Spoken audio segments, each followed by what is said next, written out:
All right, we are live. We are kicking off a 5-day series on carbohydrate strategies. This first one is a 10-minute fix for better carb metabolism that isn't a supplement, and it doesn't have to do with diet or exercise. So I don't know about you, but that gets me pretty excited because it seems like a lot of the talk around carbs, and there's a lot of talk around carbs, a lot of the talk is about avoiding them completely, or how avoiding them completely is going to ruin your hormones, especially if you're a female. So we're going to focus today on this first of 5 videos on a strategy that is very high impact, but isn't a supplement or nutrition or movement. Now, obviously, nutrition and movement matter a whole lot. I am not here to say that don't worry about that stuff, just do this. Not at all. But I did want to kick off with this one because it is very high impact. And you might have heard of it in terms of its impact on other things. Today, we're talking about the impact on carbs and insulin. And I'm really excited to share it with you. Now, I'm Elizabeth Benton. If you didn't know that, I am the host of the Primal Potential podcast, and we are kicking off a 5-day mini series on carbohydrate strategies. Now, these are incredible strategies if you have a fat loss goal, but they're also really great strategies even if you don't. So hang with me. I also will have a free cheat sheet, summary sheet download for every one of these 5 videos. It'll be one a day for 5 days. So I'm really glad you're here. And they won't all be live, but I do encourage you, whether you're catching this live, I didn't schedule it, so not expecting a whole lot of people to join me live because I didn't know when I was going to be able to do this. But I'd love your comments, whether you're on here live or you catch it later. I'd love your comments, your questions, things that maybe you want to go a little bit deeper on, because I'd love to do a follow-up. So let's dive in. This is a specific carbohydrate strategy that can boost insulin sensitivity by up to 22%. That is tremendous. If you don't realize what a big deal 22% improvement in insulin sensitivity is, that's up there with some prescription drugs. That is a huge impact. And what are we talking about? Sunlight. Now, you've probably heard about how sunlight is so important for circadian rhythm and sleep and hormones. And because all of that is actually very true, we can't impact circadian rhythm and hormones without impacting metabolism. And so one of the things that sun exposure does for us is it improves our carbohydrate metabolism. It improves our insulin sensitivity dramatically. So what we're talking about is exposure to natural sunlight, okay? We're not talking about moving to the equator, though I just got back from Bermuda, and that might not be a bad idea. We're talking about out in the sunlight, preferably early in the morning.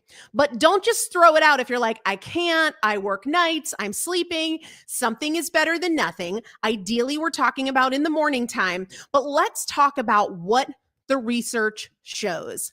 Sunlight, exposure to natural sunlight, not through a window, not through a car window, especially in the morning, increases your body's ability to handle carbohydrates. And here's what we're looking at. An average improvement in insulin sensitivity, average of about 18.75%. That means about half of the subjects saw an increase even more than 18.75%, and about half of the subjects saw an increase of less than 18.75%. But I want to be clear here, because if you're a cynic or a skeptic like I am, you might be thinking, great, half the people could have seen an improvement of 0 or of 2. The minimum improvement we actually saw was about 15%. That is still tremendous. So the range of improvement in insulin sensitivity, just as a function of exposure to natural light in the morning, was between 15 and 22%. That is dramatic. So knowing that the smallest improvement was 15%, the greatest improvement was 22%, that's not all that we saw. And if it was, I'd still be like, this is significant. We don't want to miss out on that. But there was actually more than that. Glucose tolerance improved by 12 to 16%, which basically means that your body processed carbs more efficiently and significantly more efficiently. Honestly, you guys, I would be excited if this was a 5% improvement in glucose tolerance and a 5% improvement in insulin sensitivity. But we're talking about multiples better than that. You need to know, and a lot of people maybe aren't familiar with insulin sensitivity or carb tolerance, but 3, 5, 10% improvements are massive. So when we start talking about ranges of 12 to 22%, 12% minimum for carb tolerance, 22% maximum for insulin sensitivity, that's life-changing. That's life-changing. So I want to talk for a couple of minutes about why this works. How is this even possible?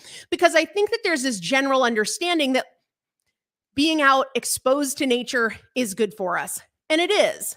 But there are reasons rooted in data and science behind that. And I talked about one a couple minutes ago, and that is the impact that it has on circadian rhythm. Your body naturally runs on a 24-hour clock. Now, we've kind of messed with that to a substantial degree because we don't need the sun to rise and set anymore. We can just turn on our lights, right? We can turn on our lights at night. We can turn our lights off in the morning. We're not necessarily operating anymore on the day rhythms and the night rhythms of the sunset. But please know that from a cellular signaling standpoint, that is tremendously powerful. When we get sunlight into our eyes, which is not the same thing as the light over your kitchen counter, because the sunlight has a full spectrum of different types of light that all impact your body and signal your cells differently. So in that first hour from when the sun first rises, let me be clear, even if you're not seeing the orb of the sun in the sky, a lot of people will be like, well, I can't see it because it's cloudy, or I can't see it because the trees in my yard block it, or I can't see it because it's not over the horizon. That's okay. The light is still being emitted, even if you can't put your eyes directly on the sun, the ball of fire in the sky. So it impacts our biological clock, our circadian rhythm, and it sends signals to your brain like, hey, wake up, fire up the metabolism, let's go. It's time to eat again because night is over. This really syncs your hormonal rhythms, and it improves the way that your body produces and responds to insulin throughout the day. So people who miss this signal from the sun, whether that's shift workers or sleeping in or just being inside all the time, these folks have significantly higher rates of insulin resistance and other metabolic issues. Now, there's another component here, which is probably what the sun gets most credit for, and that's the way that it impacts vitamin D, okay? So vitamin D isn't just bone health. Vitamin D isn't just immune health.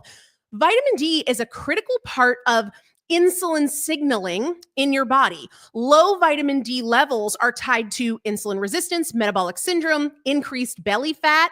People who have a deficiency in vitamin D, which is especially common in the northern hemisphere, especially prevalent in the winter months, they are twice as likely to develop type 2 diabetes.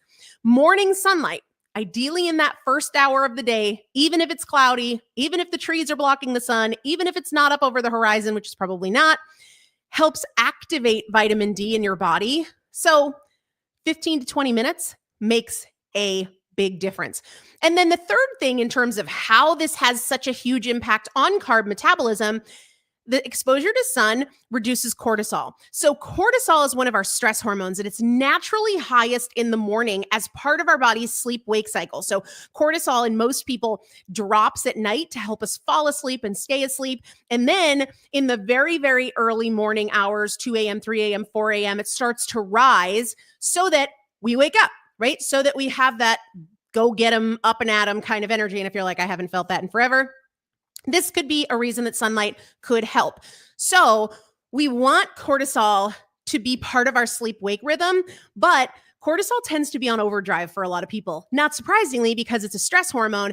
And so in the best way possible, exposure to sunlight helps mute or calm that cortisol response so that we're not on stress overdrive all the time. Cortisol is naturally higher in the morning. That is a good thing. But when it stays elevated for too long, it can be antagonistic to carbohydrate metabolism. It can make blood sugar stay elevated for longer. It can reduce our insulin sensitivity. So reducing cortisol is one of the mechanisms by which sun exposure improves our insulin sensitivity, improves our carbohydrate tolerance. That is a great, great thing. Lower cortisol means better blood sugar control, fewer blood sugar crashes, more stable energy, fewer cravings. So morning light is metabolic instruction.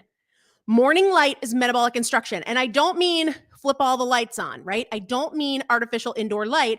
I mean, get outside. Ideally in the first hour of the day. And even if you're thinking, well, that's tough for me because I've got kids. I get it.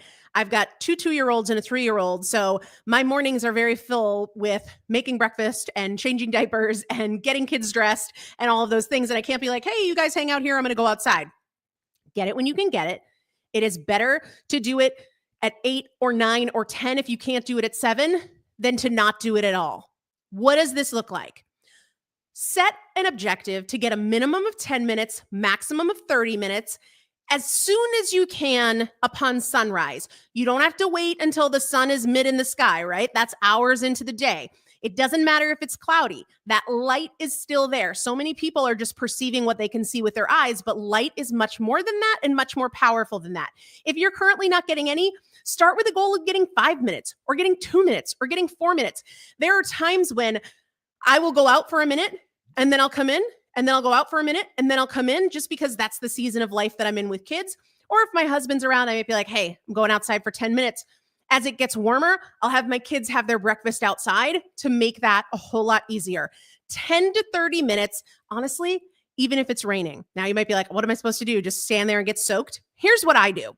I have a French door on my office. And so when I'm out here, I will sometimes pull a chair up to the door, put a little blanket over me if it's chilly. And so the door is open. So I'm not blocking that light through a window pane. We don't want to do that, but I'm also not out in the rain. And I'll do that even in the winter so that I'm not necessarily like standing in the snow in my pajamas. But guys, this impact of 18 to 22% insulin improvement is tremendous. That cannot be overlooked. This is a game changer. If you struggle to make changes in your nutrition or in your fitness, start with this. And if you're already making improvements in your fitness and nutrition, let's get more mileage, more impact out of it. And even if you can't do it 7 days a week, doing it 2 days a week is better than not doing it all. Doing it 4 days a week is better than not doing it at all. Maybe you start with 5 minutes 2 days a week, and then in a few weeks you go to 10 minutes 3 days a week. But let's start with an improvement. The impact is tremendous. This won't just change your metabolism. This will change your energy, your cravings, your mood. This will change your overall health and your chronic disease risk. When you improve your insulin responsiveness, you improve your immune system, you improve your long-term chronic disease risk. This really matters. Sunlight is a difference maker. It's almost like brilliant human design. So this is a 5 to 30 minute fix for better carbohydrate metabolism, and that is morning light exposure. All right, if you guys have questions about this, let me know. I also told you that I've got a free summary sheet for all of this. If you go over to my Instagram, I'll link it in the description, at Elizabeth Benton, comment Carbo, C-A-R-B-O, on any one of my posts, and you will get the link to download the summary sheet. We're doing this for 5 days, and you'll get a summary sheet for each of the 5 days. Find me on Instagram at Elizabeth Benton, comment Carbo, and I'll get it to you. And if you have questions, because again, I didn't schedule this, so I know there's not a lot of people catching this live, but drop a comment later. I will see it, and we will do a follow-up series. And make sure to join me tomorrow. Tomorrow, we're going to be talking about another one of these 5 carbohydrate strategies that are real difference makers. I'm excited to hear what you think about it, and I'll see you then.